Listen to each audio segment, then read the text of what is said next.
Bismillahirrahmanirrahim ve bihi nestaîn. Salam aleyküm hörmətli izləyicilərimiz, xoş gördük hər birinizi. Vilayət evini izləyirsiniz və verilişimizin mövzusu günahlar və cəzalardır. Verilişimizə mübarək kitabımızdan bir ayə ilə başlamaq istəyirəm. Allah Teala Qurani Kərimdə buyurur ki, zülmkarlar Allahın sözünü dəyişdirdilər. Biz də pis əməlləri ilə fərmandan boyun qaçırdıqları üçün onlara göydən şiddətli əzab nazil etdik. Bəli, bunlar o insanlardır ki, onlar Allahın sözünə qarşı çıxdılar.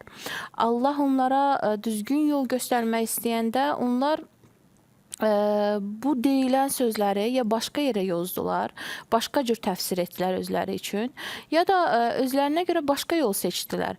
Günümüzdə də həmin insanlardan çoxdur. Misal üçün, Allahın haqq olan sözlərini kiməsə çatdırmaq istəyirsən, bir dəstə insanlar var ki, bu sözləri özləri bildiyi kimi qəbul edirlər, özləri bildiyi kimi təfsir edirlər, öz düşüncələrinə görə, öz şəxsi mənafeylərinə görə, xüsusilə elə bir hal alıb ki, bugün İslam dinini yaşayan bir çox insanlar var ki, onların həyat tərzi elə bir haldadır ki, onlar İslamı öz mənafeylərinə görə yaşayırlar. Öz şəxsi istəklərinin əsasında İslamın buyurduqlarına əməl edirlər. Harada mənfəətləri varsa, orada daha diqqətli olurlar. Harada mənfəətləri yoxdursa, orada daha yüngül yanaşırlar İslamın qayda qanunlarına və bilmək lazımdır ki, bu yanaşma əlbəttə ki, çox yanlış bir yanaşmadır. Eyni zamanda da Allahın bəyənmədiyi, sevmədiyi bir şeydir. Allah Teala deyir ki, bunlar zülm əhlidirlər. Onlar mənim sözlərimi dəyişirlər. Mən onlara haqq söz göndərirəm, bariz bir söz göndərirəm, yəni açıq-aşkar bir söz göndərirəm. Başa düşəcəkləri dildə, başa düşəcəkləri tərzdə olacaq bir söz göndərirəm, amma onlar bunu özləri üçün başqa yönə, başqa tərəfə yozurlar, təhrif edirlər. Və yaxud da ki, fərmandan qaçmaq üçün, yəni Allahın buyurduqlarına əməl etməmək üçün bu sözləri özlərinə görə, öz şəxsi istəklərinə görə dəyişirlər. Və Allah Teala əlbəttə ki, bu insanlara deyir ki, bu insanların özünün xüsusi əzabları var. Bunlar günahkardılar, günah əhlidirlər və eyni zamanda zalimdilər. Zalimdilər niyə görə?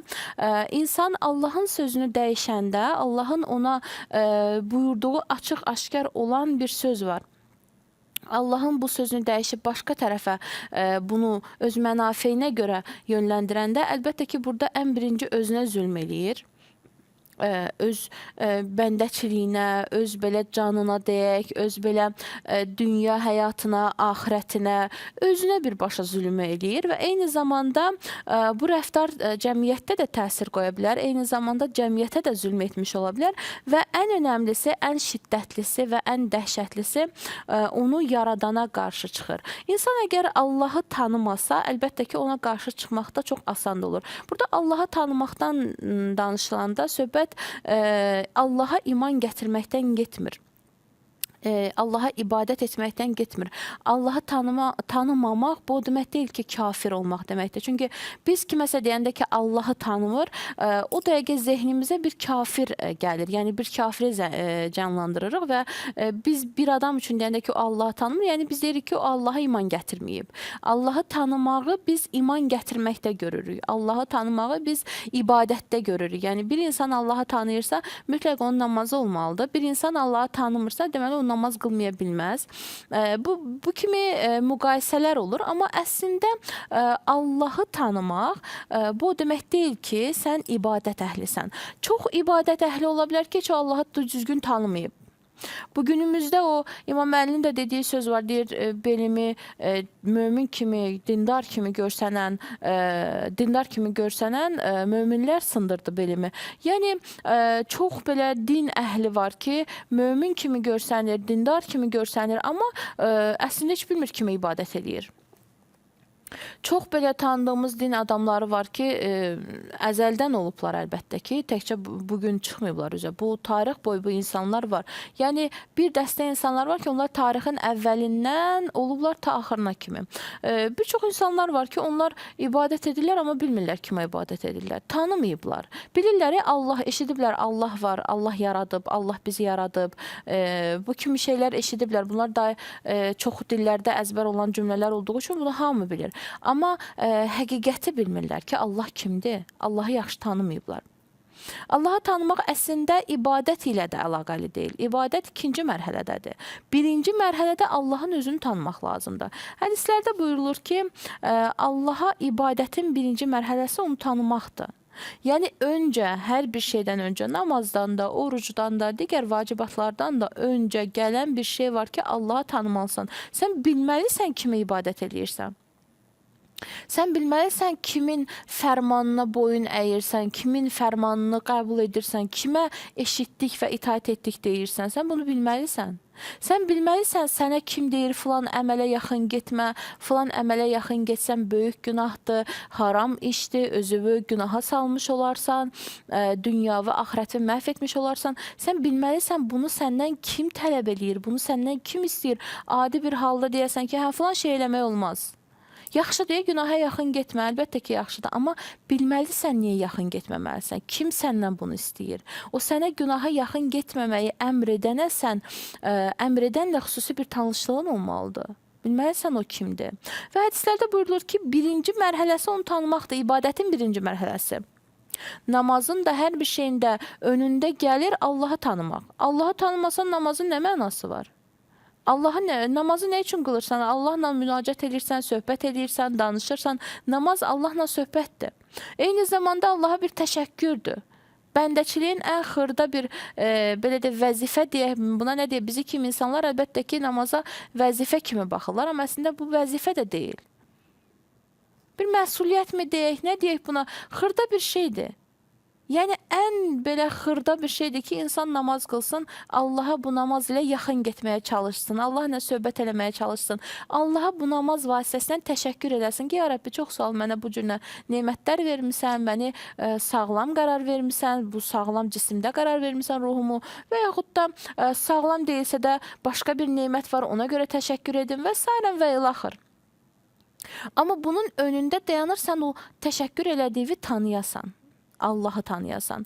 Ardınca hədislərdə buyurulur ki, Allahı tanımaq birinci mərhələdə. O hər şeydən əvvəldir, ondan əvvəl heç bir şey yoxdur. Yeganə və təkdir. Bənzərsizdir, əbədidir, sonu yoxdur. Yeri və göyləri, onlarda və onların arasında olan hər şeyi o yaradıb. Allah mehriban olub, hər şey biləndir və hər bir şeyə qadirdir. Bəli, Allahı tanımağın ilkin mərhələsi məhz belə deyək ki, bu ibadətin ilkin mərhələsi nəzərdə tutulur, buna deyilir. Allahı tanımaqdır, yəni ibadətin ilkin mərhələsi Allahı tanımaqdır. İnsan Allahı bu formada tanıyır və ümumiyyətlə insanlığın həqiqətidir Allahı tanımaq. İnsanlığın həqiqətidir. Yoxsa ki, insanların ibadəti olmasaydı, insanların Allah ilə tanışlığı olmasaydı, digər canlılardan heç bir fərqi olmazdı. Yəni, biz Qur'an-ı Kərimə baxanda görürük ki, Qur'an-ı Kərimdə buyurulur ki, yerdə və göydə olan hər şey Allaha təsbih etməklə məşğuldur. Yəni, bu yerdə və göydə olan hər şey dedikdə, burada canlılar nəzərdə tutulur, dağlar nəzərdə tutulur, ağaclar nəzərdə tutulur və bütün hər bir şey, ətrafda gördüyümüz hər bir şey Allaha təsbih etməklə məşğuldur. Amma insanın ibadətinin bu ibadətlərdən bir fərqi var. İnsanın ibadətinin bu ibadətlərdən olan fərqi bundadır ki, bu yerdə göydə olan hər bir şey özlərindən biixtiyar şəkildə Allaha təsbih edirlər. Bunların yaradılışı belədir. Bunlar yaradılışdan belə yaranıblar və bu xüsusiyyət onlarda var ki, onlar Allaha təsbih etsinlər. Bu nə dəyişilibdir, nə sonradan bunların vücuduna qoyulubdur, nə sonradan bunlarda bu şey yaranıbdır. Bunlar elə əvvəlcədən yaradılışdan, misal üçün dağlar yaradılanda Allaha təsbih ilə yaradılıblar. Allaha təsbih etmək ilə yaradılıblar. Və bu da bunların qiyamətə qədər o dağların bir-birinə dəyib qarışacağı günə qədər bu formada davam edəcək. Və digər canlılar, digər əşyalar, yerdə və göydə nə varsa bunların yaradılışı belədir ki, bunlar Allaha təsbih etmək üçün yaradılıblar. Amma insanların ibadətinin bir fərqi var ki, insanlar özlərinin hansı yolda olmalarını seçirlər. Kamala çatmaq üçün insan özü öz ixtiyarı ilə seçir. İnsanın ibadətinin fərqi bundadır. Yoxsa ki, bütün varlıqlar Allaha təsbih edirlər. Bütün varlıqlar Allaha bəndəçiliyi ilə məşğullar. Amma insanın bəndəçiliyinin fərqi bundadır ki, o özü seçir ki, kimə ibadət eləsin. İnsan niyə görə cənnətin ən yüksək dərəcələrinə gedir, çıxır? Behiştin ən yüksək dərəcələrinə gedir, çıxır. Bir insan ki, özünü dünyada günahdan qoruyur, özünü şəxsi iradəsi ilə qoruyur. Bəlkə də o da gedib digər günahları eləyə bilərdi, başqa işlərə əl ata bilərdi, həyatını başqa formada yaşaya bilərdi, dostları, tanışları kimi. Xüsusilə indiki zamanda Peyğəmbər, İslam Peyğəmbəri sallallahu buyurur ki, bir zaman gələcək imanı əldə saxlamaq, közü əldə saxlamağa bərabər olacaq. Və biz həmin zamanda bugün yaşayırıq ki, imanı əldə saxlamaq, közü əldə saxlamaqdan daha çətindir. Bir odu bəlkə də bir neçə saniyə, bir neçə dəqiqə əldə saxlaya bilirsən, amma imanı əldə saxlamaq bir saniyədən də mümkün deyil artıq. Elə bir zamana gəlmişik ki, hər an insan özünü itirə bilir. Əlbəttə ki, buna ətraf mühitin də təsiri var, buna son zamanlar baş verən hadisələrin təsiri var, buna insanların gözünü hədsiz dərəcədə açan bu texnologiyanın, internetin təsiri var və sairən və ilaxır insanların azğınlaşmasının təsiri var, insanların zalımlaşmalarının təsiri var və sairən və ilaxır çox şeylərin təsiri var. Yeyib içməklərin təsiri var, qidanın insan imanına, insan təqvasına, insan vücuduna olan təsiri çox-çox yüksəkdir. Buna çox misallar çəkmək olar. Hər bir halda elə bir zamana gəlmişik ki, imanı əldə saxlamaq mümkün deyil. Bir göz qırpımında insan baxır ki, yoldan çıxıb. Bir göz qırpımında insan baxır ki, ən ağır günaha doğru gedib çıxıb. Və günahın içərisində özünü tapır. Bir də baxır ki, günahın içərisindədir. İnsanın behiştin ən yüksək məqamlarına gedib çıxmağının bir səbəbi də budur ki, o özünü həmin günahlardan özü qoruyur. İndi dua ilə qoruyur, Allaha təvəkkül eləyir, Peyğəmbərə təvəkkül eləyir, Əhl-i Beytə təvəssül eləyir, nə bilim, dualar eləyir, səhər axşam zikirlər eləyir, hər nə eləyir. Öz nəfsi ilə mücadilə aparır, hər nə eləyir, amma özü öz şəxsi iradəsi ilə bunu eləyir, öz istəyi ilə bunu eləyir. Bu çox önəmlidir. Bu da insanın məqamını yüksəklərə qaldıran. Bu da insanın məqamını behiştin ən yüksək dərəcələrinə aparan. İnsan elə bir həddə çatır ki, günahı anlayır ki, nədir və bu günahın nə kimi cəzası var, nə kimi belə deyək ki, əzabı var. Eyni zamanda başa düşür ki, bu günahı eləsə kimə qarşı çıxacaq? Və ibadətin ən ilkin mərhələsi ki, danışdıq dedik, Allahı tanımaqdır. Və burada özünü büruzə verir həmin Allahı tanımaq. Bir adam özünü günahdan niyə qoruyur? Başa düşür ki, kiməsə qarşı çıxacaq və o kiməsə qarşı çıxdığı Allahdır. O kimsə dediyimiz Allahdır. Allahı tanıdığı üçün ona qarşı çıxa bilmir. Özünü gözləyir ki, ona qarşı çıxmasın. Elə insanlar var, bunu gündəlik həyatımızda da misal üçün bizim hər birimizin bizim nəzərimizdə, bizim zehnimizdə bizim üçün önəmli olan, hörmətli olan və bizim üçün yüksəklərdə olan insanlar var ki, biz onlara qarşı çıxa bilmirik. Əlbəttə ki, onların ən birincisi bizim valideynlərimizdir. Valideynlərimiz bizim üçün ən yüksəkdə olan insanlardır, ən hörmətli insanlardır, ən belə qəlblərini qırmayacağımız insanlardır ki, baxırsan ki, biz onları gözləyirik, onlara sözünün qarşısında söz deməməyə çalışırıq. Yəni, əslində qanunu budur. Buna bu formada riayət edilməlidir. İndi kim hansı həddə riayət edirsə, özü bilir artıq. Bizim üçün nə qədər önəmlidir onların sözü, əslində nə qədər önəmli olmalıdır.